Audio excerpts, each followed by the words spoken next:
Sasa kwa kuwa mcheza kwao hutunzwa, mimi na wenzangu, na baada ya kuangalia uchumi ulivyopanda, na umepanda kwa sababu ya nguvu zenu wafanyakazi,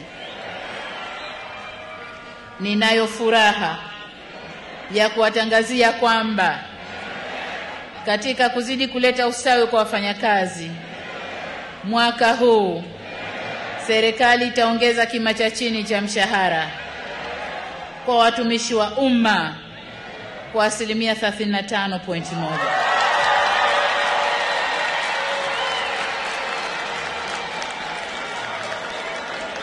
Wafanyakazi oye!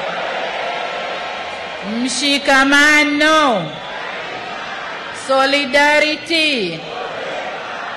Nyongeza hii itakayoanza kutumika mwezi Julai mwaka huu itaongeza kima cha chini cha mshahara kutoka shilingi 370,000 hadi shilingi 500,000.